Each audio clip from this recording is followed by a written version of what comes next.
ওকে ঠিক আছে, ক্যামেরা ঠিক আছে। ওকে, কালকে যেখানে ছিলাম আমি লাস্ট ক্লাসে, সেটা হলো নির্বাচন কমিশনের গঠন। নির্বাচন কমিশনের গঠন, যেটা 43তম বিসিএস এ আসছে, গঠন কার্যাবলী সম্পর্কে আসছে।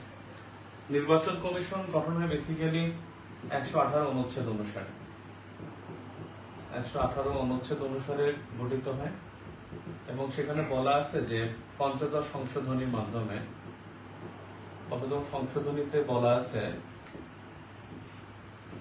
যে 5 জন সদস্য থাকবে। 5 জন সদস্য থাকবে, এর মধ্যে একজন থাকবেন সিএসসি, চিফ ইলেকশন কমিশনার, 4 জন থাকবেন সদস্য বা ইলেকশন কমিশনার।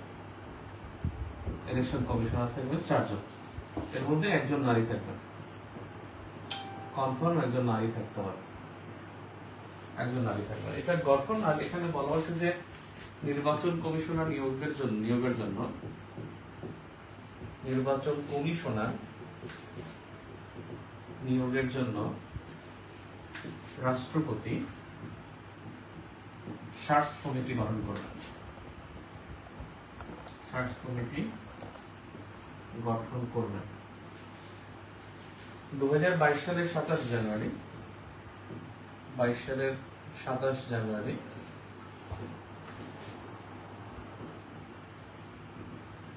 সার্চ কমিটি গঠন আইন হয়। সার্চ কমিটি গঠন ও কমিশনার নিয়োগ আইন হয়। কমিশনার নিয়োগ আইন হয়। এই অনুসারে সার্চ কমিটি কোন ভাবে হয় সেটা দেখেন। সার্চ কমিটি এটা 6 সদস্যের হবে। 6 সদস্যের হবে। 6 সদস্যের মধ্যে 1 নম্বরে সেটা হলো আপিল বিভাগের বিচারপতি। আপিল বিভাগের বিচারক হবেন সভাপতি। আর হাইকোর্ট বিভাগের বিচারক হবেন সদস্য। নাম্বার 3 ডিটিএসসি চেয়ারম্যান হবেন। ডিটিএসসি চেয়ারম্যান উনি হবেন সদস্য। নাম্বার 4 মহা হিসাব নিরীক্ষক। এই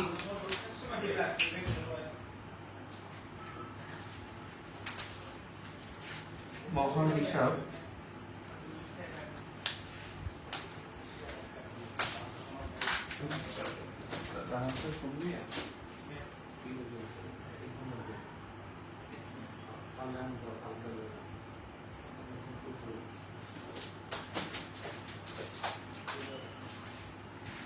মহা হিসাব নিরীক্ষক ও নিয়ন্ত্রক সদস্য। নাম্বার 5 হলো রাষ্ট্রপতি কর্তৃক মনোনীত সদস্য 2 জন। এখন বিষয় হলো যে এরা 6 সদস্যের থাকবেন। 6 সদস্যের মধ্যে থাকবেন, এদের কাজটা করবেন কি, এরা 15 কার্য দিবসের মধ্যে 10 জনের নাম রাষ্ট্রপতির কাছে পাঠাবেন। রাষ্ট্রপতির কাছে পাঠাবেন। রাষ্ট্রপতি 5 জনকে নিয়োগ দিবেন। 5 জনকে নিয়োগ দিবেন। সিএসির নাম 2 জন দিবে, 2 জন থেকে 1 জনের নাম ঠিক দিবে। আর ইলেকশন কমিশনার হিসেবে 8 জনের নাম দিবে, সেখান থেকে 4 জনকে নিয়োগ দিবে। একজন নারী থাকতে হবে। আর এই যোগ্যতা আগের ক্লাসে বলেছিলাম, কমিশনারদের যোগ্যতা হলো 3টি যোগ্যতা।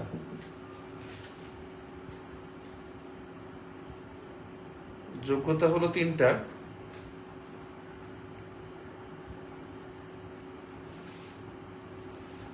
যৌতুক এক হলো 50 বছর বয়স কমপক্ষে, 2 হলো 20 বছর 50 বছর বয়স। ও 1 নম্বর হচ্ছে বাংলাদেশের নাগরিক হতে হবে। বাংলাদেশের নাগরিক হতে হবে, বিশাল যোগ্যতা। বাংলাদেশের নাগরিক এটা প্রথম হবে, এটা 1 নম্বর। এটা হলো 2 নম্বর। 3 নম্বরে হলো সরকারি, বেসরকারি, স্বায়ত্তশাসিত, আধা স্বায়ত্তশাসিত,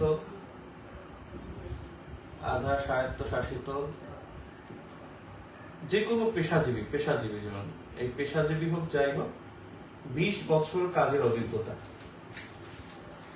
অভিজ্ঞতা থাকতে হবে। 20 বছর অভিজ্ঞতা, এটা হলো যোগ্যতা।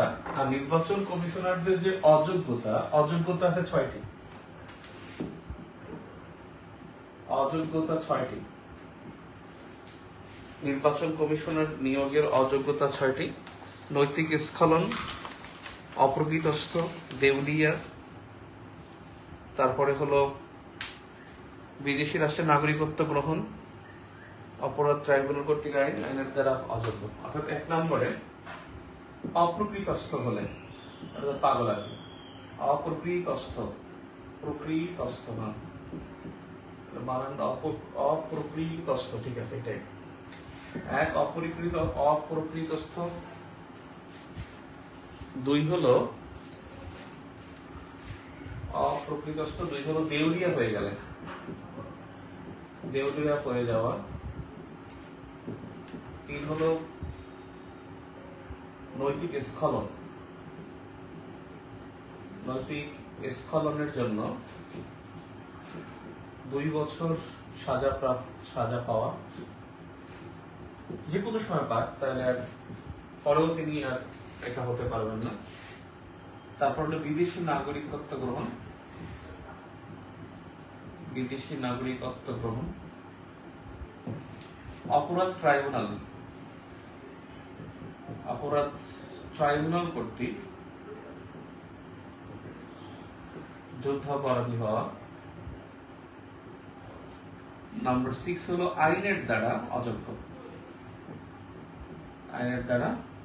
হলে অনেক সময় অনেক আইনের দ্বারা যদি তিনি অযোগ্য হন, যেমন লাভজনক পদে গ্রহণ করেছেন, লাভজনক পদ আছে।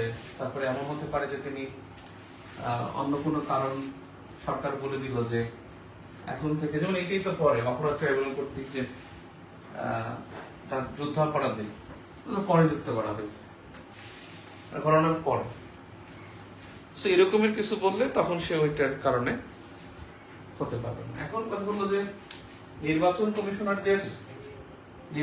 কমিশনারের দায়িত্ব কি? নির্বাচন কমিশনারের দায়িত্ব বা কর্তব্য।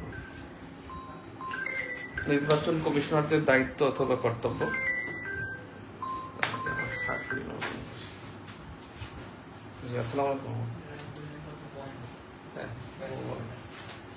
ভালো ক্লাস বরিশাল ঠিক হয় না এখন, কালকে পরশু তো জানি না, জিজ্ঞেস করবো ক্লাসে শুনতে বলতে জানাবো না। দায়িত্ব কর্তব্য হলো 119 নং অনুচ্ছেদে আছে। দায়িত্ব সম্পর্কে কার্যাবলী না, মানে দায়িত্ব, মানে আমি কি বলি, মানে দায়িত্ব কর্তব্য বা কার্যাবলী সবগুলো মিলে যাই। 119 অনুচ্ছেদ আছে, এই অনুসারে তার কাজ হলো 5টা কাজ। একটা হলো রাষ্ট্রপতির নির্বাচন আয়োজন করা, সংসদ নির্বাচন করা, ভোটার তালিকা প্রণয়ন করা, হালনাগাদ করা। তারপরে হলো সীমানা নির্ধারণ করা। তারপরে আইন দ্বারা, সংসদ যেসব আইন বলবে সেসব আইনের দ্বারা আইন অনুসরণ করা। আর একটা হলো রাষ্ট্রপতি পদে নির্বাচনের জন্য ভোটার তালিকা প্রস্তুত করা ও সংসদীয় নির্বাচন অনুষ্ঠান। 5টাই তো, 5টাই হয়ে গেল। এক হলো রাষ্ট্রপতি নির্বাচন, এখানে ক খ লিখবো না, রাষ্ট্রপতি নির্বাচন।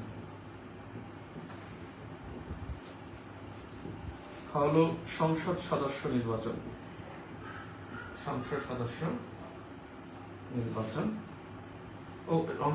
ও অন্যান্য নির্বাচন। তারপরে গ হলো ভোটার প্রস্তুত করা, ভোটার তালিকা করা, ভোটার তালিকা করা। সীমানা নির্ধারণ, সীমানা নির্ধারণ।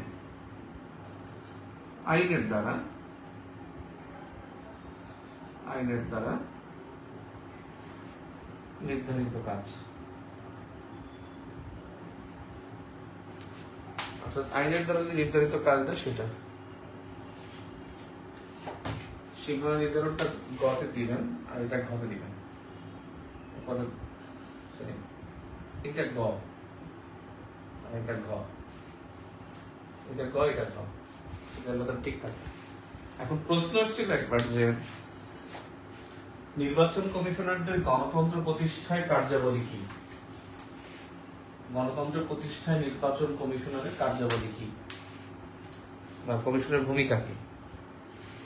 গণতন্ত্র বা গণতান্ত্রিক প্রক্রিয়া যে প্রশ্নটা আসছে, এটা 43তম বিসিএস এ আসছিল যখন নির্বাচন কমিশনার আইন হয়েছিল যে 22 সালে, ওই জন্যই আসলে এই প্রশ্নটা আসছে 43তম।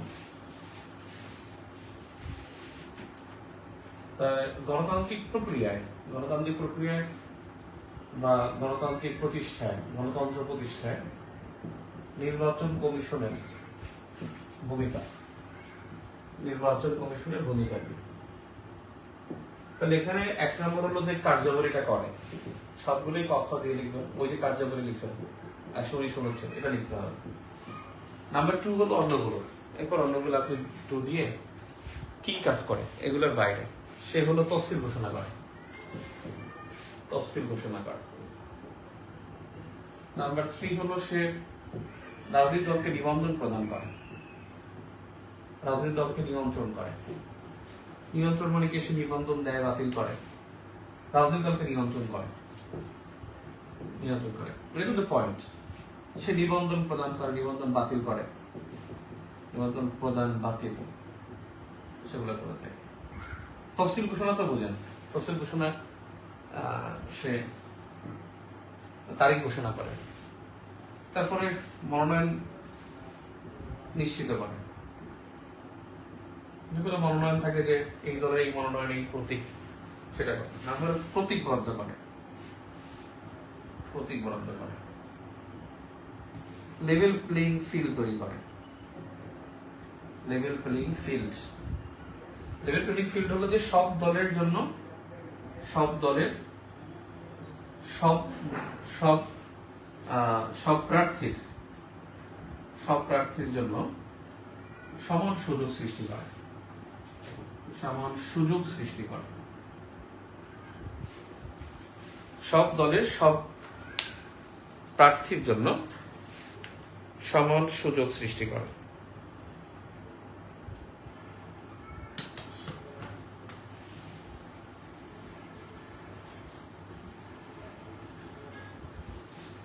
সব দল সব প্রার্থীর জন্য সমান সুযোগ সৃষ্টি করে।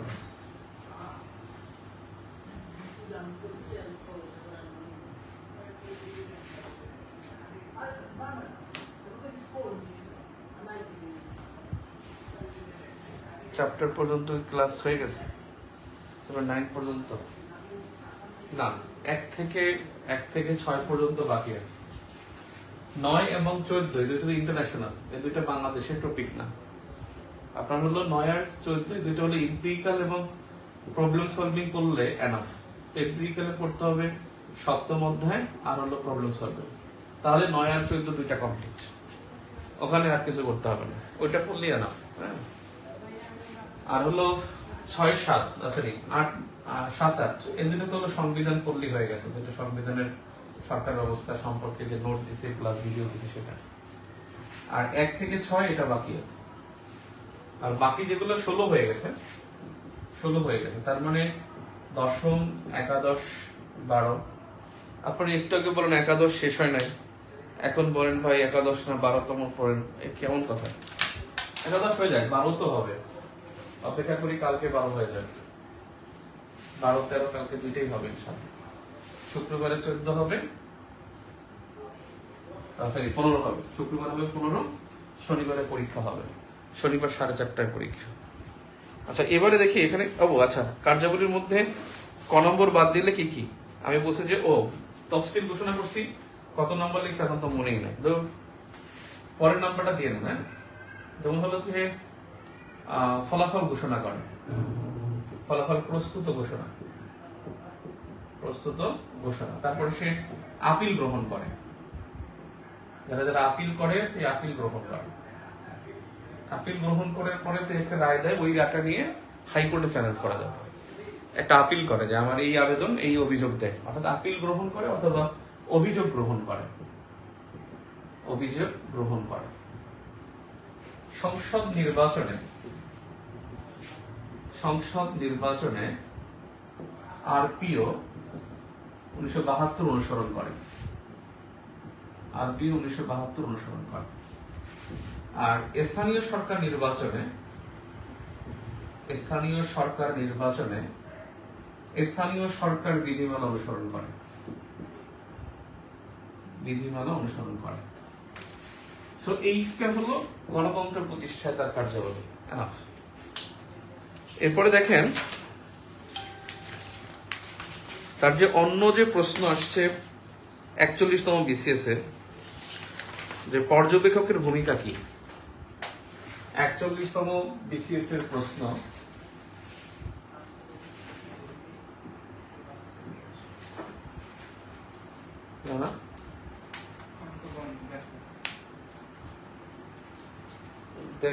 কালকে লাগবে আমার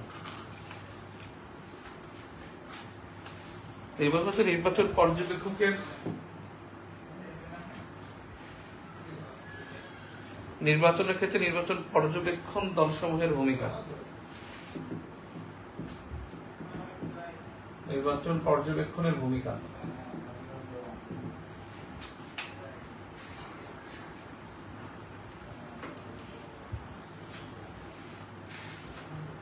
নির্বাচন পর্যবেক্ষণের ভূমিকা। নির্বাচন পর্যবেক্ষক কারা? এই পর্যবেক্ষক কারা? নির্বাচন পর্যবেক্ষক হলো যারা নির্বাচন কমিশনের অনুমোদন প্রাপ্ত, নির্বাচন কমিশনের অনুমোদন প্রাপ্ত গোষ্ঠী সমূহ, যারা নির্বাচন পর্যবেক্ষণ করে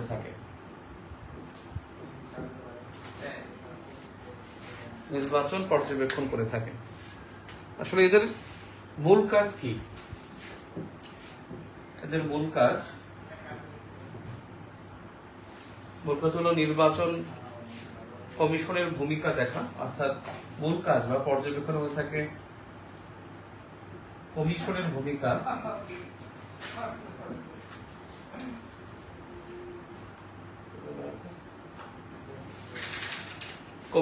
ভূমিকা স্থানীয় প্রশাসনের ভূমিকা, ভোটারদের আচরণ, ভোটারদের জন উপস্থিতি, কর্মকর্তাদের আচরণ, 5 কর্মকর্তাদের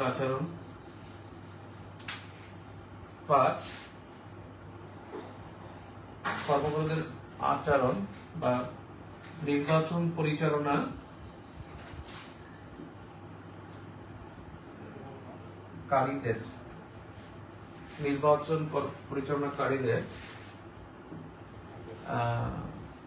পর্যবেক্ষণ। নাম্বার 6 হলো কেন্দ্র ব্যবস্থাপনা, ভোটের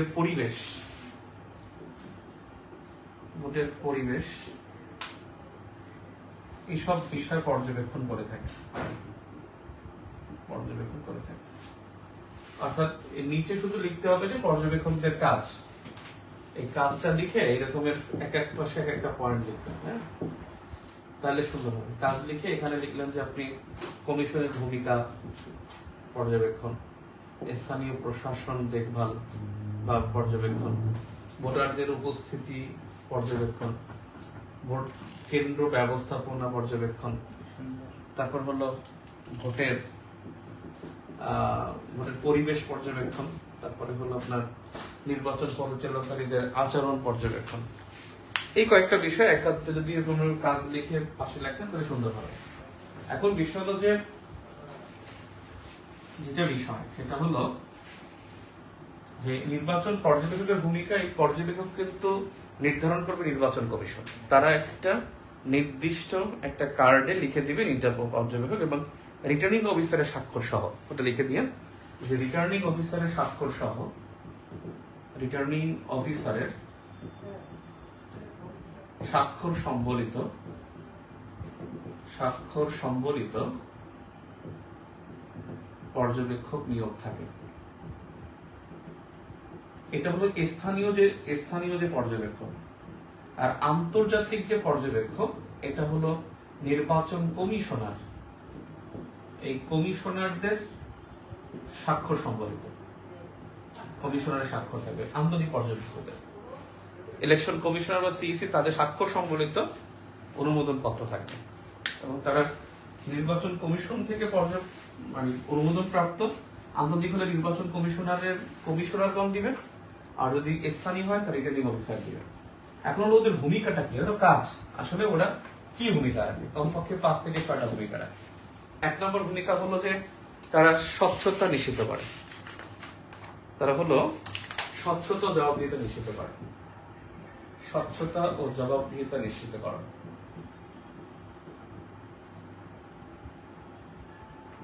দুই নম্বরে যেটা সেটা হলো তারা কমিশনারদের তারা মানে কমিশনারদের তারা ত্রুটি বিচ্যুতি, কমিশনের ত্রুটি বিচ্যুতি ও অসঙ্গতি মূল্যায়ন করে। নির্বাচন পরিচালনাকারীদের নজরদারি করে। নির্বাচন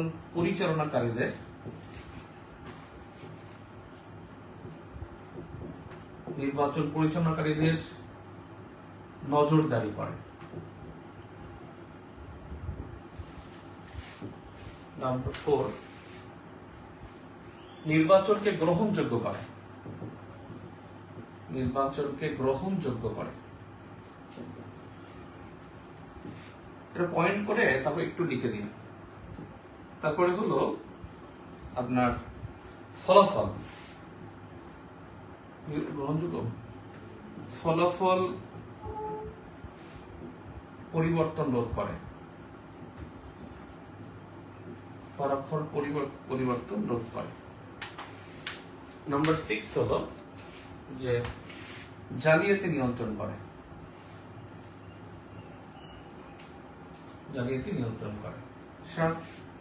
লেভেল প্লেইং ফিল্ড তৈরি করে, ফিল্ড নিশ্চিত কিনা, লেভেল প্লেইং ফিল্ড আছে কিনা তার নিশ্চয়তা প্রদান করে। এই বিষয়গুলো নির্বাচন পর্যবেক্ষকের ভূমিকা। এখন একটা বিষয় আসতে পারে যে নির্বাচক মন্ডলী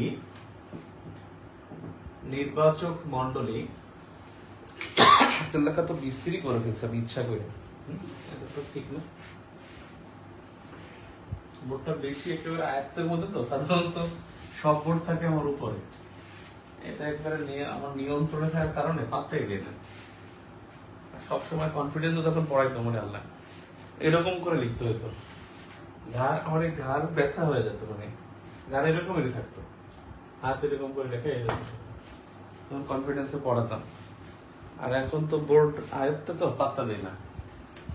একটা সমস্যা হলো এই প্রশ্নটা নিয়ে সমস্যা, নির্বাচক মন্ডলী আর নির্বাচক বৃন্দ, দুইটার মধ্যে পার্থক্য আছে। সরি, নির্বাচক মন্ডলী আর একটা হলো নির্বাচন পরিচালনা পরিচালনা কারিগণ কারা কারা? নির্বাচক মন্ডলী, নির্বাচন পরিচালনাকারী, দুইটার মধ্যে পার্থক্য আছে। নির্বাচক মন্ডলী মানে ভোটার, এই ভোটার যারা তারাই হলো নির্বাচক মন্ডলী, অর্থাৎ ভোটার সমষ্টিগণ মিলে নির্বাচক মন্ডলী হয়। চার্জ দিতে হবে।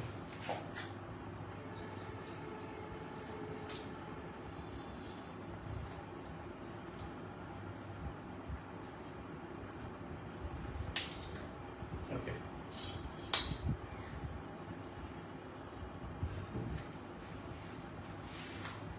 নির্বাচক মন্ডলী আর নির্বাচন পরিচালনাকারী হন। হ্যাঁ, এখানে ভোটারগণই হলো নির্বাচক মন্ডলী, যেটা আপনার ওখানে দেয়া আছে আপনাদের একটা পিডিএফ এ, যেটা সেখানে হলো যে নির্বাচক মন্ডলী হলো যে সার্বভৌম জনগোষ্ঠী, এরা সবকিছু করতে পারে। এরা নেতা নির্বাচন করতে পারে, এরা হলো আগের সরকারকে, যারা ইনকাম্পেন্ট গভর্নমেন্ট তাদের দুর্নীতি ধরাই দেয়, তারা হলো প্রশাসকদের নিয়ন্ত্রণ করে, তাদের কারণে স্থানীয় প্রশাসকগণ তারা মানে জনবান্ধব কর্মসূচি গ্রহণ করতে বাধ্য হয়। এই নির্বাচক মন্ডলী তারা কিন্তু জনগণের, এই দেশের কিন্তু মালিক, দেশের মালিক কিন্তু জনগণ, তারা নিজের মানে মালিক হিসেবে মালিক হিসেবে আচরণ করে। তারপর হলো তারা অসঙ্গতিগুলো তারা ধরিয়ে দেয়। তারপর হলো নির্বাচনের প্রাণ, মানে প্রাণ হলো তারা ভোটার, ভোটার নির্বাচনের প্রাণ। তারপরে গণতন্ত্রকে সমুন্নত রাখে। এরকমের 14-15টা কাজ আমি আপনাদেরকে দিয়েছি, ওটা করলে হবে। নির্বাচন কর্মচারী পরিচালনাকারীগণ কারা? এরা কিন্তু নির্বাচক মন্ডলী না। হ্যাঁ, কারণ এটা কনফিউশন অনেক সময়, অনেক বই তো নির্বাচক মন্ডলী বলতে এইটাকে বোঝানো হয়তো। আমিও একটু ভুল বুঝতাম, এটা আমি খুবই এক্সট্রিমলি সরি। আমি ভুল বুঝতাম যে আমি যে সোর্স থেকে পড়ছি, ইন্টারমিডিয়েট বা অনার্সে কোন একটা বই থেকে, সেখানেও কিন্তু এটা এরকমের লেখা। তো নির্বাচন পরিচালনাকারীগণ কারা? এটা হলো নির্বাচন কমিশন।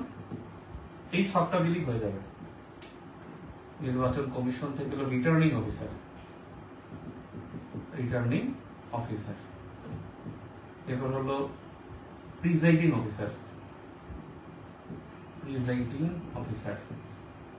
ও এখানে অ্যাসিস্ট্যান্ট সহকারী রিটার্নিং অফিসার আছে। আবার সহকারী রিটার্নিং অফিসার কখনো কখনো থাকে রিটার্নিং অফিসার। যখন সংসদ নির্বাচন হয় তখন সহকারী রিটার্নিং অফিসার থাকে। সাধারণত রিটার্নিং অফিসার সংসদ নির্বাচনের সময় কিন্তু ডিসি থাকে। এটা কিন্তু জিজ্ঞেস করে যে জেলা রিটার্নিং অফিসার কর্মকর্তা কে, যখন সংসদ নির্বাচন হয় জেলা ডিসি কিন্তু ওটা কিন্তু ডিসি হয়। যেমন আপনার উপজেলা পরিষদের যে মানে সংসদ নির্বাচনের যে মনোনয়ন, এটা কিন্তু জেলায় আবেদন করতে হয়, আর স্থানীয় নির্বাচনে কিন্তু উপজেলায় করতে হয়। তো সরকারি রিটার্নিং অফিসার থেকে হলো প্রিজাইডিং অফিসার। উনি হলো কেন্দ্র প্রধান, উনি কেন্দ্রের প্রধান। আমি প্রিজাইডিং অফিসার 3 বার ছিলাম উনি। এবার হলো সহকারী প্রিজাইডিং অফিসার, উনি হলেন মানে বুথ প্রধান, বুথ প্রধান থেকে। এরপর হলো পোলিং অফিসার। পোলিং অফিসার হলেন যে ব্যালট নিয়ন্ত্রক থাকেন,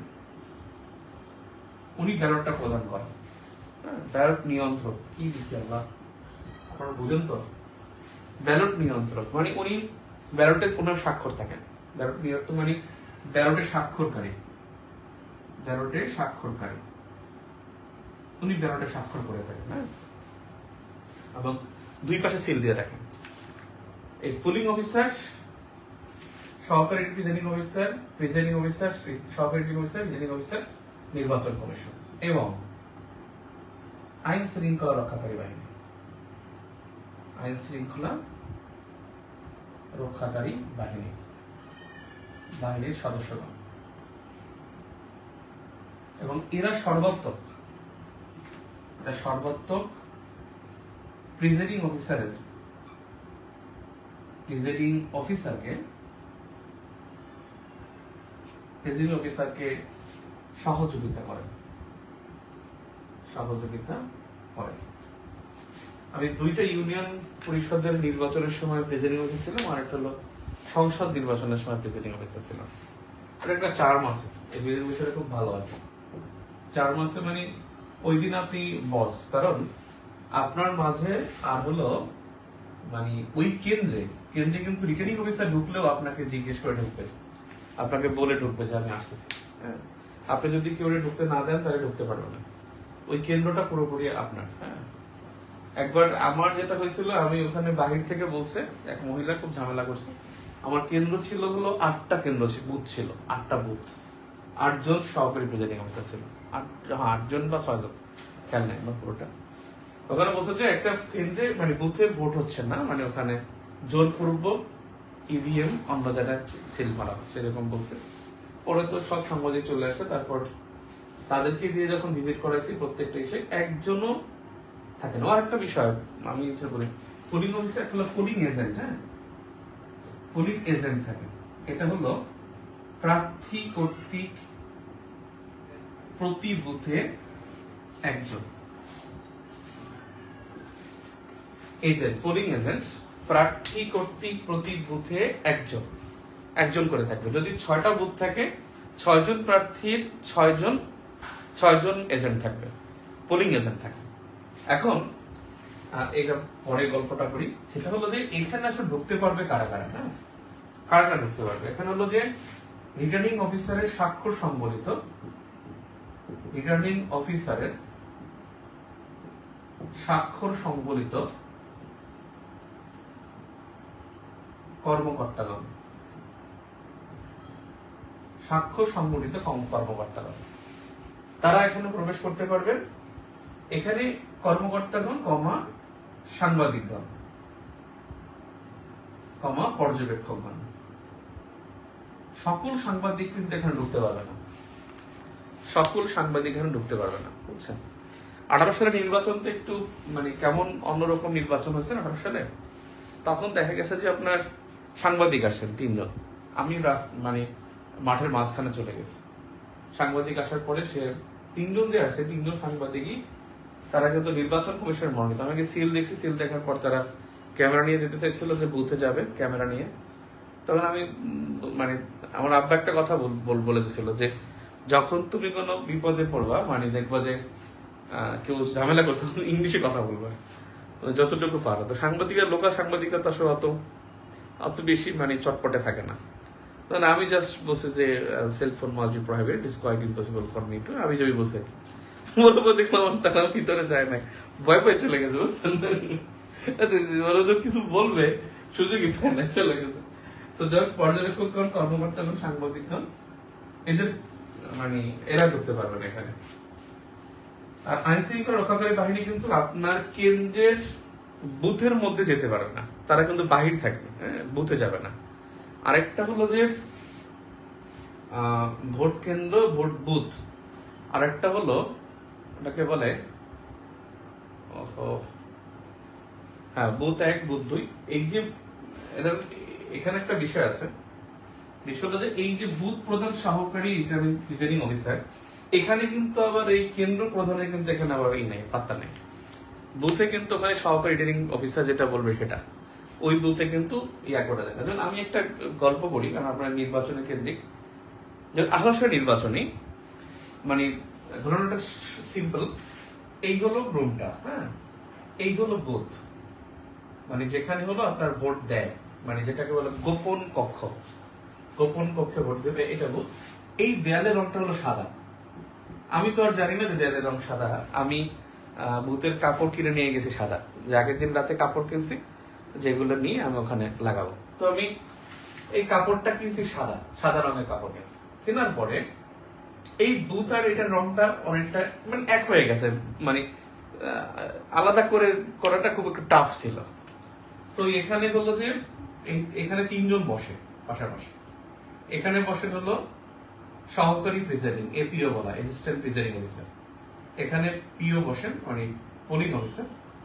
পিও মানে প্রিজাইডিং অফিসার, কিন্তু এখানে আমি পিও বলতে পোলিং অফিসার বোঝাচ্ছি। পোলিং অফিসার 2 জন থাকেন প্রত্যেকটা কক্ষে, 2 জন পোলিং অফিসার থাকেন, 1 জন এপিও থাকেন। এখানে কক্ষ দিয়ে এখান দিয়ে ভোটার প্রবেশ করার এই জায়গায় এবং এই জায়গায় এখানে হলো এজেন্টরা বসে থাকেন, নির্বাচনী এজেন্ট, যারা এজেন্টস এখানে বসে থাকে। এখন হলো কি, একটা ইনসিডেন্ট ঘটছে, এটা দোতলা ঘটনা। আমি এখানে আগে শেষ করি।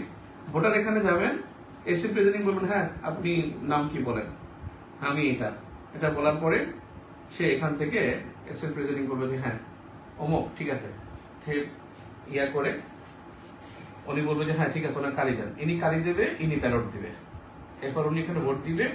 এই সামনের টেবিলই তার সামনেই এখানে বক্স থাকবে, উনি ভোট দিয়ে ব্যালট ভোট দিয়ে এনে বক্সের মধ্যে ফেলাবে। উনি যখন বলবে এসএন প্রেজেন্টিং হ্যাঁ উনি এমক, এরা তখন বলবে যে হ্যাঁ আমি চিনি না, তখন সে কমপ্লেন করবে। কমপ্লেন করার পরে এসএন প্রেসিডেন্টের ব্যবস্থা গ্রহণ করবে। একটা ঘটনা ঘটে, এখানে একজন আওয়ামী লীগের এজেন্ট আর এখানে বিএনপির এজেন্ট বসে থাকে। তো বিএনপির এজেন্ট যে তার নিজের ওয়াইফ ভোট দিতে আসে।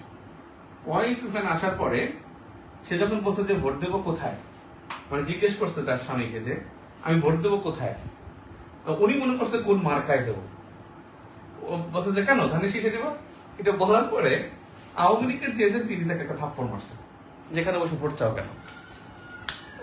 থাপ্পড় মারার পরে এখানে একটু হট্টগোল হয় এবং নিচ থেকে আমি শুনতে পারি যে সামথিং ক্যান বি মানে হ্যাপেনিং, মানে সামথিং ইজ হ্যাপেনিং। আমি ওখানে বুঝতে পারছি, আমি মাঠে ছিলাম, একটু শুনছি, কিন্তু আমি তো ওখানে কিছু যেতে পারি না, মানে মানে মাঠ থেকে আমি অতটা ডাকে নেই, তাই আনসার দৌড়ে আসছে যে স্যার দোতলা থেকে আসছে যে স্যার এখানে, মানে ওই স্কুলগুলো হলো নিচতলা থেকে উপরতলা দেখা যায় আর নিচতলা ফাঁকা থাকে, ওই রকমের স্কুলগুলো আর কি। আমি বলছি কি হয়েছে, বলছে যে উনি ওনার কথা নিয়েছে। আমি এখানে এসে বলছি কি হয়েছে, আমি দেখলাম ওনার গাল লাল, জিজ্ঞেস কি হয়েছে, উনি বলছে যে কিছু হয় না। আলটিমেটলি এই বুথে উনি বসে কিছু হয় না, আমার পক্ষে আর এখানে ভোট বন্ধ করা বা কোনো স্টেপ নেওয়া সম্ভব হয় না। সেখানে বুথ প্রদান এইটার হলো স্ট্রাকচার, নির্বাচন পরিচালনাকারী। ওকে, আমরা দেখি পরে কি আসছে।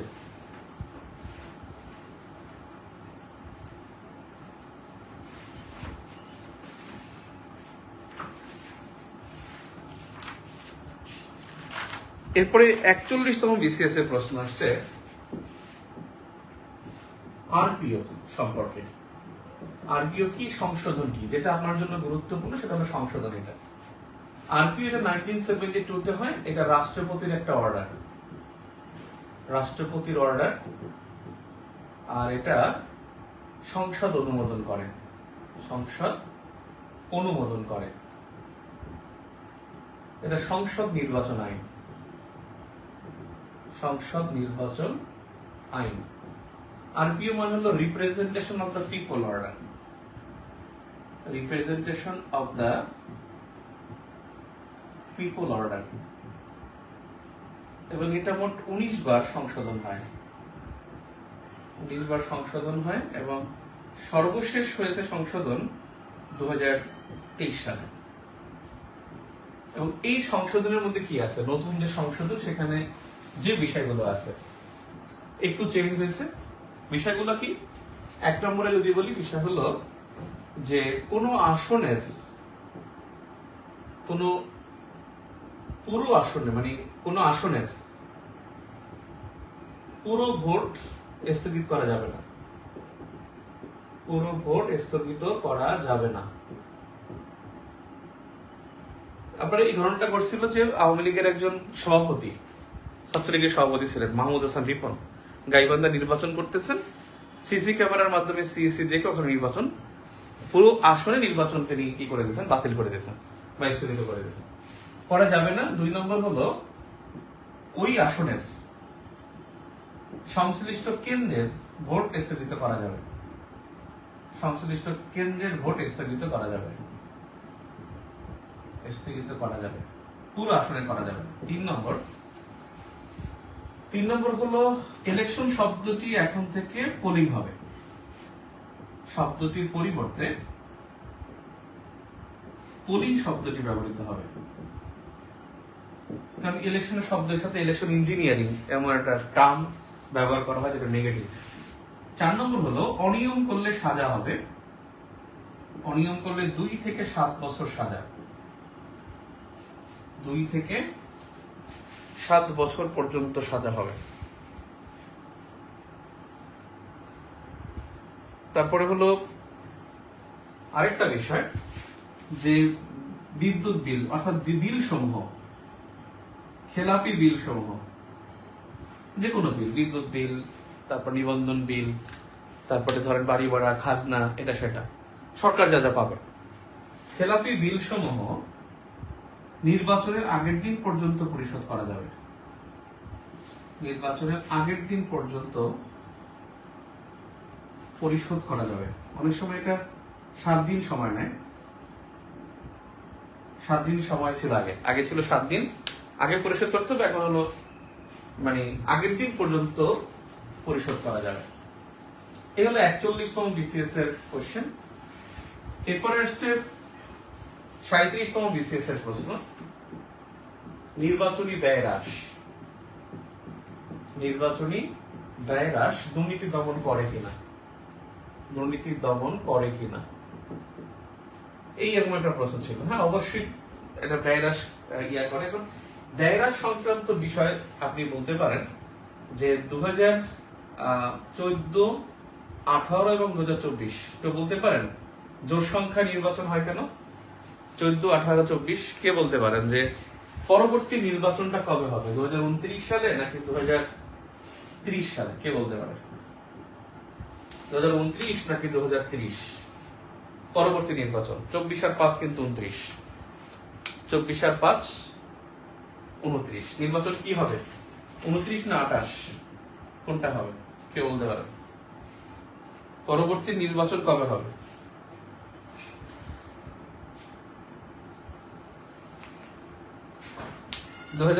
সাল হবে, 30 সালে হবে না, 28 সালে। 29 সালের জানুয়ারি মাসে মেয়াদ শেষ হবে, 28 সালে করবে। কারণ জোর সংখ্যায় আওয়ামী লীগ জয়লাভ করে। 1996 সালে আওয়ামী লীগ জিতছে, 1970 সালে নির্বাচনে আওয়ামী লীগ জিতছে, 73 আওয়ামী লীগ জিতছে, কিন্তু 73 ওই সবটা বাদ আর কি, বঙ্গবন্ধুত্ব বাদ দেন। আর ওই সময় তো অবসম্ভাবিতার জয়টা ছিল। 1996 সালে আওয়ামী লীগ জিতছে, কিন্তু আওয়ামী লীগ হারছে কিন্তু বিজয়ে। 1979-তে হারছে, 91 সালে হারছে, 2001 সালে হারছে। এই জন্য নির্বাচন 14 আর 5 হলো 19 হয় না, 18-তে হয়। আগের বছর হয়। 18 আর 5 হলো কত? 23 হয় না, 24 হয়, বুঝছেন? এবার 24 আর 5 29, এবার হবে 28 হবে না নাকি? 29 না 28 হবে। 29 জানুয়ারিতে শেষ হবে, 23 জানুয়ারিতে শেষ হবে, না 23 ডিসেম্বরে। আল্লাহ 25, 26, 27, 28 ডিসেম্বরে হবে, 28 ডিসেম্বর। ঠিক আছে, ওকে। যেটা হলো আমি কি বলছিলাম, তিনটা নির্বাচনে 2014, 2018, 2024 তিনটা নির্বাচনই 25 লাখ টাকা ব্যয় ছিল, নির্বাচনী ব্যয়, সর্বোচ্চ ব্যয়। আর ভোটার প্রতি ব্যয় হলো 14 সালে ছিল 8 টাকা, আর 18 এবং 24-এ 10 টাকা, ভোটারের প্রতি 10 টাকা। আপনারা মানে টেবলটা দেখছেন, এটা হলো 10 টাকা পরপর 2 বারই, আর 25 লাখ টাকা 3 বছর ধরে সর্বোচ্চ ব্যয়। তার মানে বোঝাই যেত যে নির্বাচনের ব্যয় হ্রাস করছে, বৃদ্ধি করে নাই।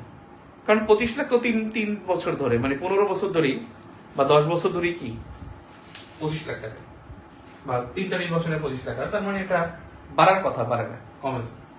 আর ভোটার প্রতি সর্বোচ্চ কিন্তু 10 টাকা, কম করতে হবে, বেশি করা যাবে না। এবং আবার সর্বোচ্চ ব্যয় 25 লাখ টাকা এক্সিড করা যাবে না। তাহলে আপনি ভোটার যদি বাড়ে, ভোটার তো প্রত্যেকবারই বাড়ছে, তাহলে ভোটার প্রতি ওখানে কমে গেছে না, সর্বোচ্চ 10 টাকা, আর ওখানে হলো 25 লাখ টাকা সর্বোচ্চ খরচ। আবার দলীয় খরচও কিন্তু কমিয়ে দেওয়া হয়েছে। দলীয় খরচ সেখানেও বলা হয়েছে যে ভোটার প্রতি মানে কতজন প্রার্থী অনুসারে হবে। আপনারা সেই তালিকাটা দেখছেন যে সর্বোচ্চ 200 প্রার্থী হলে 4.5 কোটি টাকা ব্যয় করা যাবে। 200 প্রার্থী হলে 4.5 কোটি টাকা ব্যয় করা যাবে। তাহলে 200 প্রার্থী যদি 25 লাখ করে হয়, তাহলে দেখেন কত কোটি হওয়ার কথা। কিন্তু এখানে দলীয় খরচটা কিন্তু কমাই দিয়েছে।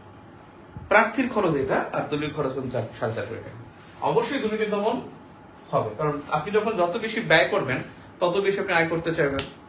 এই জন্য এটা দুর্নীতি দমন করবে। এটা খুব সিম্পল, আপনি বুঝিয়ে লিখতে পারবেন। এটা কিছু কিছু জিনিস আমি পড়াইও আপনাকে মানে ভালো লেখাইতে পারবো না, কিছু কিছু জিনিস আমি যা পড়াই তাতে আপনি ভালো লিখতে পারবেন, এবং এই প্রশ্ন অনেকে খুব বুঝিয়ে সুন্দর করে লিখতে পারবেন। 35তম বিসিএস এর প্রশ্ন আসছে যে পৌরসভা নির্বাচন আইন, পৌরসভা নির্বাচন আইন। এখন দেখেন ওটা 2015 আসছিল, কিন্তু আপনার তো 2015 দরকার নেই, আপনার আসবে দুইটা নির্বাচন আইন আসবে। আর একটা বিষয় হলো আপনার জন্য যেটা গুরুত্বপূর্ণ সেটা হলো জেলা পরিষদ। এটা কিন্তু আমি আপনাদেরকে বলি নাই, এটা কোনো নোটও আমি দেই নাই। জেলা পরিষদ নির্বাচন ভেরি ভেরি ইম্পর্টেন্ট। জেলা পরিষদ নির্বাচন এটা খুবই খুবই গুরুত্বপূর্ণ। আচ্ছা, আমি এখানে জেলা পরিষদ নির্বাচন আচ্ছা এই বছর গুরুত্ব কম, গত বছর নির্বাচন হয়ে গেছে, এবার তো নির্বাচন নাই। জেলা পরিষদের কথাটা বলি, জেলা পরিষদ কিন্তু আইন হয়েছে 2000 সালে, আইন 2000, আর এটা গঠন হয়েছে কিন্তু 2011 সালে, আর প্রথম নির্বাচন হয়েছে 2016 সালে, আর দ্বিতীয় নির্বাচন হয়েছে 2023 সালে। 16 আর 22 হওয়ার কথা, এটা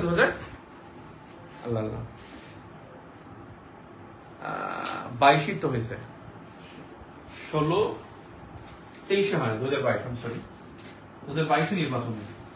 প্রথম নির্বাচন 16, দ্বিতীয় নির্বাচন হয়েছে 2022 সালে। এখানে যেটা হলো যে এর গঠনটা কেমন হয়, এটা হলো মনে রাখবেন জেলা পরিষদ হলো এলজিআরডি মিনিস্ট্রি বা স্থানীয় সরকার। এলজিআরডি মিনিস্ট্রির অধীনে হলো 61টি, আর পার্বত্য জেলা আঞ্চলিক পরিষদ এর অধীনে জেলা পরিষদ হলো 3টি, রাঙামাটি, বান্দরবান, খাগড়াছড়ি। এই 3টা, এই মোট 61টা হলো জেলা পরিষদ। এখন জেলা পরিষদের সদস্য, এই সদস্য সংখ্যা আগে কি ছিল আর এখন কি? জেলা পরিষদের সদস্য হলো যে প্রতি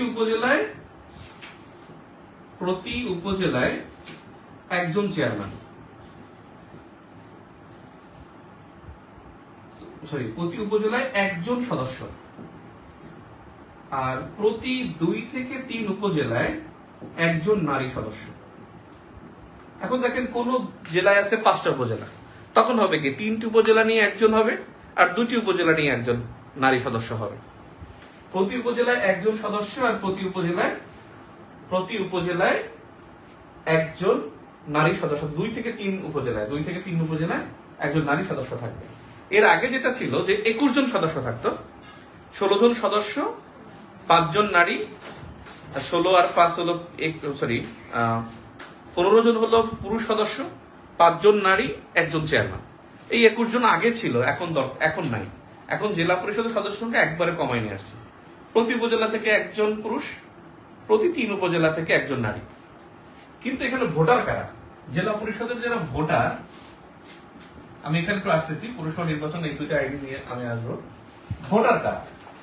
এখানে মনে রাখবেন জেলা পরিষদের ভোট হয় পরোক্ষ ভোট। জেলা পরিষদের ভোট হবে পরোক্ষ ভোট। পরোক্ষ ভোট কাকে বলে? যারা কোন নির্বাচনে জয়ী তারা ভোট দেয়, অর্থাৎ স্থানীয় সরকারের ভোটাররা ভোট দেয়। এখন এই ভোটার কারা? ভোটার হলো 1 নম্বরে হলো ধরেন উপজেলা চেয়ারম্যানগণ,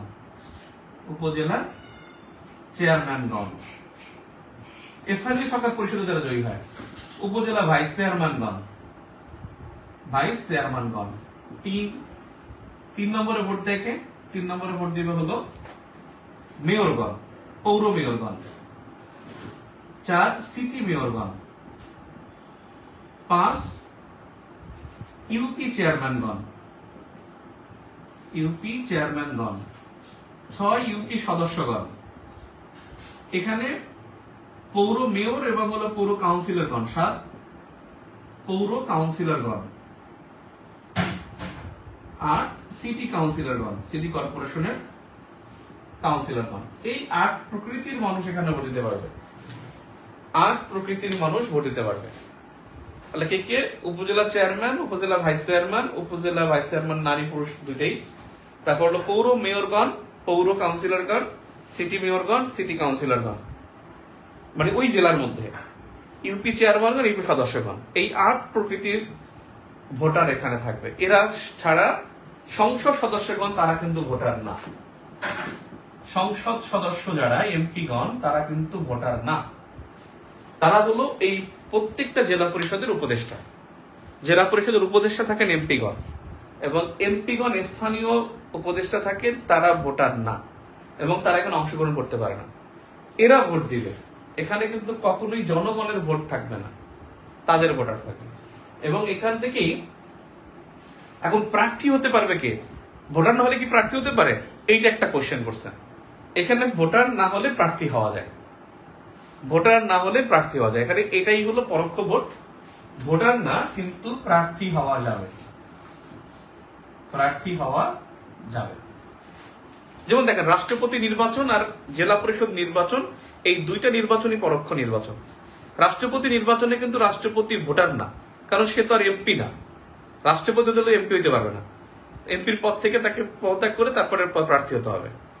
এরপরে এমপিরা ভোট দিয়ে কিন্তু কাকে বানায়? রাষ্ট্রপতিকে বানায়। আর এখানে মানে স্থানীয় সরকারের প্রতিনিধিগণ তারা ভোট দিয়ে কিন্তু বানায়। অর্থাৎ প্রার্থী হতে এখানে ভোটার হতে হবে না। পরোক্ষ ভোটে প্রার্থী হতে ভোটার হতে হয় না, কিন্তু প্রত্যক্ষ ভোটে কিন্তু ভোটার হতে হবে। একজন মানুষ, একটা প্রশ্ন আসছিল আপনাদের 43তম পিডিতে, যে তিনি কোন অঞ্চলের ভোটার না, তিনি কি কোনো জায়গায় প্রার্থী হতে পারবেন কিনা? নেভার। ভোটার না হলে বাংলাদেশে কোনো প্রার্থী হওয়া যাবে না প্রত্যক্ষ ভোটে। আর পরোক্ষ ভোটে ভোটার না থাকলেও প্রার্থী হওয়া যাবে। কথা বুঝতে পারছি? এখন জেলা পরিষদ কি কাজ করে? জেলা পরিষদ হলো সামাজিক, পরিবেশগত, রাজনৈতিক প্রতিষ্ঠান, ধর্মীয় প্রতিষ্ঠান, রাজনৈতিক প্রতিষ্ঠান, ধর্মীয় প্রতিষ্ঠান, সামাজিক প্রতিষ্ঠান, পরিবেশগত প্রতিষ্ঠান এবং হলো সাংগঠনিক কার্যক্রম। বিভিন্ন সাংগঠনিক কার্যক্রমে তারা কাজ করে থাকে। এবং তারা হলো যে কাজগুলো করবে, যেমন ধরেন আপনার পুকুর খনন, তারপরে হলো বাস স্ট্যান্ড করা, বাস টার্মিনাল করা, সেবামূলক যেগুলো আছে, মসজিদ নির্মাণ করা, যাত্রী ছাউনি করা, তারপরে হলো আপনার খেয়াঘাট করা, পাবলিক টয়লেট করা, এইসব পয় নিষ্কাশনের কাজ করা, তারপরে হলো আপনার পরিচ্ছন্নতা কাজ করা।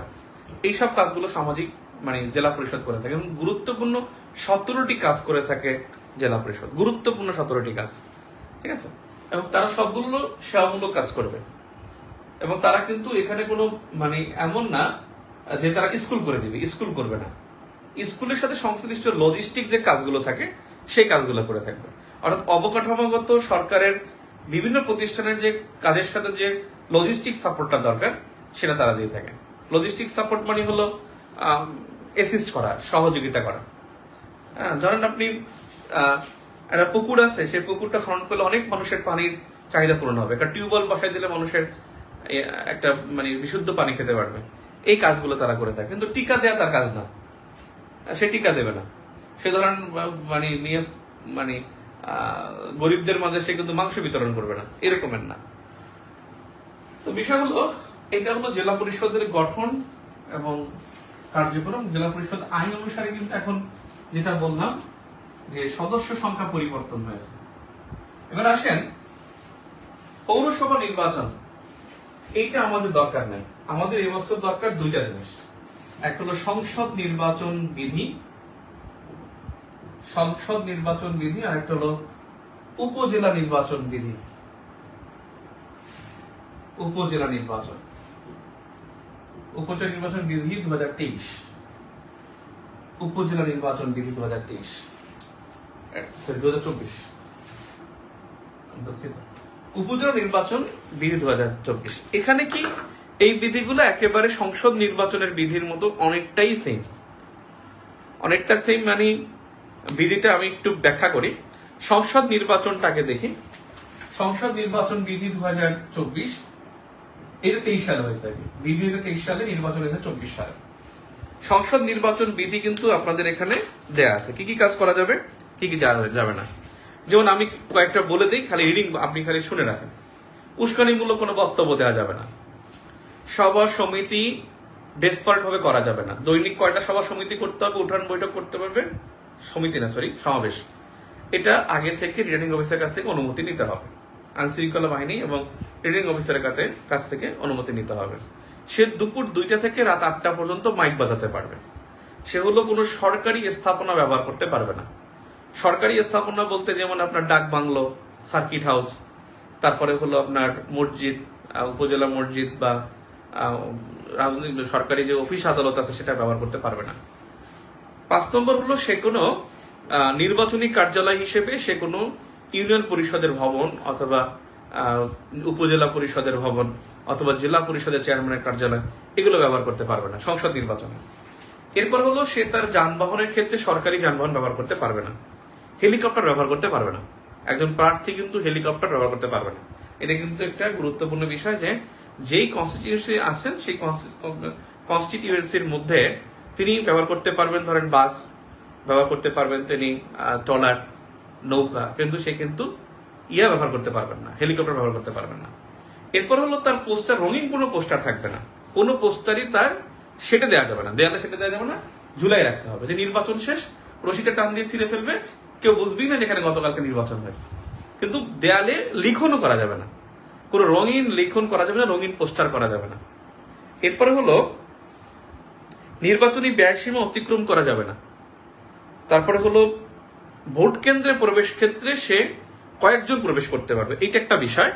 ভোট কেন্দ্রে কারা প্রবেশ করতে পারবে? ভোট কেন্দ্রে প্রবেশাধিকার মানে প্রার্থীর দিক থেকে প্রবেশাধিকার। 1 নম্বরে হলো প্রার্থী নিজে, 2 প্রার্থী মনোনীত বানান কি এইভাবে মনে হয়, প্রার্থী মনোনীত একজন থাকেন নির্বাচনী এজেন্ট। নির্বাচনী এজেন্ট, এই এজেন্ট যে থাকেন সেই এজেন্ট হলো তার ওই নির্বাচনী এলাকার এজেন্ট। নাম্বার 3 প্রার্থী মনোনীত কেন্দ্রের এজেন্ট। নির্বাচনী এজেন্টে তিনি হলো নির্বাচনের পুরো কনস্টিটিউয়েন্সিতে সে ঠিক করে দিবে আমার এই কেন্দ্র ভিজিট করবে একজন, অর্থাৎ এটা হলো কেন্দ্রের এজেন্ট, এটা হলো বুথ এজেন্ট। নির্বাচনী এজেন্ট ব্র্যাকেট লাগবে কেন্দ্র, সে কেন্দ্রে একজন মনোনীত করতে পারে যে আমার এই কেন্দ্রে একজন যাবে, বা এই 4টা কেন্দ্রে একজন যাবে, এই 10টা কেন্দ্রে একজন যাবে, সে মুভ করে চলে আসতে পারবে। কিন্তু এই 2 জন মানে দাঁড়িয়ে থাকতে পারবে না, তাদের হাঁটা অবস্থায় থাকতে হবে। এখানে প্রার্থী গিয়ে তার বুথের কাছে গিয়ে দাঁড়াই থাকবে যে ভাই ভোট দাও, দেখে না, তাকে হেঁটে হেঁটে আসতে হবে, কখন দাঁড়াই থাকতে পারবে না। প্রার্থীকে ঢুকে বের হয়ে আসতে পারবে, মানে হেঁটে আসতে হবে, কখনোই থাকা যাবে না। এই 3 জন হলো ভোট কেন্দ্রে প্রবেশাধিকার পাবেন। এখন একটা বিষয় হলো যে যদি কেউ বিধিমালা ভঙ্গ করে সংসদ নির্বাচনে, বিধিমালা ভঙ্গ করে তার 50,000 টাকা জরিমানা হবে, 50,000 টাকা তার জরিমানা হবে, এবং হলো অথবা 6 মাসের কারাদণ্ড হবে। আরেকটা বিষয়, তিনি সংসদ নির্বাচনে আরেকটা গুরুত্বপূর্ণ বিষয়, তিনি যদি সরকারি মানে যেই পদে আগে ছিল, অর্থাৎ সংসদ সদস্য ছিল, বা ধরেন আপনার মন্ত্রী ছিল, প্রতিমন্ত্রী ছিল, প্রধানমন্ত্রী ছিল, তারা কিন্তু সরকারের কোনো সুবিধা গ্রহণ করতে পারবে না। এবং নির্বাচনী প্রচারণা 3 সপ্তাহ আগে শুরু করা যাবে না। আমাকে ভোট দিন, ভোট চাই, এটা 3 সপ্তাহ আগে বলা যাবে না।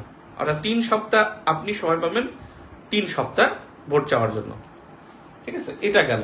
এখন যেটা আমি আসছি যে উপজেলা নির্বাচন বিধি 2024, এটা আপনার ওখানে ইসে নাই, মানে পিডিএফ এ নাই। উপজেলা নির্বাচন 2024 আমি কেন গুরুত্বপূর্ণ বলছি, কারণ পৌরসভা নির্বাচন যখন আছে তখন পরীক্ষা আসছে 35তম বিসিএস। উপজেলা নির্বাচন বিধি এখানে একবারে সমান একটা, মানে অনেকটাই সমান একটা বিধি, অনেকটাই সমান। ওখানেও 3 সপ্তাহ আগে আপনি প্রচারণা চালাতে পারবেন না, ওখানেও আপনি সরকারি কোনো কিছু ব্যবহার করতে পারবেন না, ওখানেও মাইকিং 2টা থেকে 8টার আগে ছাড়া করতে পারবেন না, ওখানেও কিন্তু আপনি সভা সমাবেশ করলে অনুমতি লাভ করতে হবে, ওখানেও কিন্তু আপনি নির্বাচনী ব্যয় এটাকে লিমিটের মধ্যে থাকতে হবে, ওখানেও কিন্তু আপনার যেটা হলো যে সরকারি স্থাপনা ব্যবহার করা যাবে না, এগুলো ঠিক থাকবে। কিন্তু কিছু বিধি আছে যেটা একটু এক্সেপশন, যেমন উপজেলা নির্বাচনে একটু এক্সেপশন, যেমন এক্সেপশনের মধ্যে 1 নম্বর এক্সেপশনাল যেটা, সেটা হলো 1 নাম্বার, যে সংসদ সদস্যগণ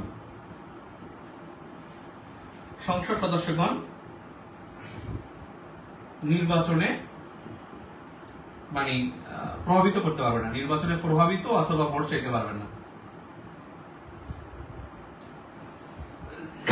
ভোট চাইতে পারবেন না, তার এখানে কাজ না। সংসদ নির্বাচনে একটা ব্যতিক্রম আছে, সংসদ নির্বাচনের একটা ব্যতিক্রম যেটা আমি খেয়াল করলাম এই বিধিতে, আমার কাছে ব্যতিক্রম লাগছে। ব্যতিক্রমটা হলো এরকমের, যদি আপনার কোনো প্রার্থী ওই আসনের না, ওই দলের, মনে রাখবেন, নিবন্ধিত কোনো দলের প্রার্থী যদি ওই আসনে নির্বাচিত মানে প্রার্থী না থাকে ওই আসনে, তাহলে সেই দলীয় প্রধান বা দলীয় কর্মী তারা ওখানে ভোট চাইতে পারবেন না। এটা একটা তাজ্জব লাগছে এবং অবাক করা বিষয়। যে আরেকটা বিষয় যে আরপিওর মধ্যে একটা কথা আমি মিসিং করছি, আর এই দুইটা কিন্তু খুবই মানে সাইলেন্টলি হয়েছে, কিন্তু কেন হয়েছে আমি জানি না। যেমন দেখেন এই সংসদ নির্বাচনী আইনটা কিন্তু আপনাদের পিডিএফ এর মধ্যে এটা আছে 11 নম্বরে এই তথ্যটা আছে যে আপনার ধরেন হোসেন মোহাম্মদ এরশাদ আর শেখ হাসিনা দুইজন জোট, হোসেন মোহাম্মদ এরশাদ তো নাই, ওই তো বাদ, ধরেন আচ্ছা জিএম কাদের আর শেখ হাসিনা, আওয়ামী লীগ আর হলো জাতীয় পার্টি ঐক্যবদ্ধ হয়েছে। এখন ধরেন জিএম কাদের জাতীয় পার্টির কোন প্রার্থী ঢাকা 10 আসনে নাই, সেক্ষেত্রে জিএম কাদের এখানে এসে মানে নৌকার পক্ষে ভোট চাইতে পারবেন না, আর তিনি এখানে ভোট চাওয়ার অধিকার হারিয়েছে। কথা বুঝছেন? তার মানে এটা কিন্তু একটা মানে সাইলেন্টলি কিছু একটা হয়েছে। যেমন আগে কি করতো যে বিএনপি প্রার্থী সেখানে জামাত গিয়ে বসে ভোট চাইতো, জামাতের প্রার্থী ওখানে বিএনপি কে ভোট চাইতো, আওয়ামী লীগের প্রার্থীকে জাতীয় পার্টি নেতৃবৃন্দ ভোট চাইতো, ওইটা তারা করতে পারবে না। নিবন্ধিত রাজনৈতিক দলের নেতৃবৃন্দের কথা বলছে, তারা ওখানে ভোট চাইতে পারবেন না। একটা বিষয়। আরপিওর মধ্যে একটা বিষয় হলো যে আরপিওর মধ্যে যে বিষয়টা সেটা হলো যে নির্বাচনের ফলাফল ঘোষণার পরে ওই আসনের পুরো ফলাফল স্থগিত বাতিল করতে পারবে না ইলেকশন কমিশন, শুধুমাত্র ভোট কেন্দ্রের ফলাফল স্থগিত করতে পারবে। অর্থাৎ একটা ফলাফল ঘোষণা হয়ে গেছে, ধরেন বলে দিছে যে এখন নৌকা প্রার্থী 23 ভোটে জয়ী ওই কেন্দ্রের। এখন যদি নির্বাচন কমিশন বলে যে না এখানে সমস্যা হয়েছে, এখানে ভোট হওয়া যাবে না, তখন রিটার্নিং অফিসার নির্বাচন কমিশনকে বলবে আপনি তাহলে বলেন যে কোন কেন্দ্রটা সমস্যা, সেই কেন্দ্রের ফলাফল স্থগিত করা হবে। তখন তাকে স্পেসিফিক বলতে হবে ওই কেন্দ্রের, তখন ওই রকমের 3-4টা কেন্দ্র স্থগিত করা যাবে, ফলাফল স্থগিত হবে না, ওখানে আবার ভোট হবে, এরপরে ফলাফল চেঞ্জ হইতে পারে, কিন্তু পুরো সব কেন্দ্রের ভোট বাতিল করা যাবে না, অর্থাৎ আংশিক ভোটাধিক মানে কেন্দ্র বাতিল করা যাবে। আমি একটু দেখতেছি ব্যালটে স্বাক্ষর দেয় presiding officer, assistant presiding officer. আমি কি বলছি, কালি দেয় তো হলো পোলিং অফিসার, ব্যালটে স্বাক্ষর দিবে অ্যাসিস্ট্যান্ট প্রিজাইডিং অফিসার। আমি কি পোলিং অফিসার বলছি? আমি সরি, ব্যালটে স্বাক্ষর দিবে অ্যাসিস্ট্যান্ট প্রিজাইডিং অফিসার, বুথের প্রধান assistant presiding officer. Polling officer হলো আমি ওখানে একটু ভুল করে ফেলছি, আমি সরি, আমি আবার দেখাচ্ছি। থ্যাংক ইউ যে বলছেন। এখানে তো অ্যাসিস্ট্যান্ট প্রিজাইডিং অফিসার, এখানে পোলিং অফিসার, এখানেও পোলিং অফিসার। ইনি হলেন ব্যালট দিবেন, ব্যালটে সিগনেচার করবেন, ব্যালট সিগনেচার করবেন। আর উনি হলেন অ্যাসিস্ট্যান্ট প্রিজাইডিং অফিসার, এই জায়গায় থাকবেন। রে আমি তো অ্যাসিস্ট্যান্ট প্রিজাইডিং কখন ছিলাম না, খেয়াল করিনি। এইটা পোলিং অফিসার, ডাক দিবে, নাম দিবে, আর অ্যাসিস্ট্যান্ট প্রিজাইডিং নেবেন এই জায়গায় বসে আছে, মানে ওই সবার শেষে না, সবার শেষে বসে। হ্যাঁ রাইট। প্রথম ওই পুলিং অফিসার ওই খাতা হ্যাঁ, ডাক দিবে, উনি ডাক দিবে, উনি নাম ধরে ডাক ডাক দিবে, একদম কালি করবে, কালি দিবে, ডাক দিবে উনি, কালি দিবে উনি, আর উনি সিল ইন্ডিভিজুয়াল ব্যালট। সরি, আমি এটার পিছনে ছিলাম না। উনি হলো ব্যালট মানে নাম ডাক দিবেন, উনি কালি দিবেন, উনি ব্যালট দিবেন, আর ওনার সামনেই কিন্তু বক্সটা থাকবে। আমার তখন একটু খটকা লাগছে, আমি তো মনে হয় এলোমেলো করতেছি, মনে তো দেখে আমি একেবারে confirm. Thank you very much Shan Sabik, thank you very much. এখানে প্রেসিডেন্ট, তিনি ব্যালট থাকবেন, উনি কালি দিবেন, উনি হলো নাম ধরে ডাকবেন, পোলিং অফিসার 2 জন। আচ্ছা, ওইখানেও ঠিক করে নিয়ে ব্যালট স্বাক্ষর যেখানে লিখছে একটু ঠিক করে নিন প্লিজ। ওই যে আমি যে সবটা দিছিলাম, এক্সট্রিমলি সরি, এত বড় ভুল করে ফেললাম। আচ্ছা, আমি যে কোন জায়গায় ছিলাম, আচ্ছা, উপজেলা নির্বাচন ভোট চাইতে পারবেন না, এর একটা বিষয়। এক্সেপশন 2 নাম্বার, এখানে হলো বুথের ক্ষেত্রে একটা ঝামেলা হবে। বুথে বুথ প্রতি 2 জন আনসার সদস্য থাকবেন। 3 কেন্দ্রে 3 থেকে 4 জন পুলিশ থাকবেন অস্ত্র সহ। 4 কেন্দ্রে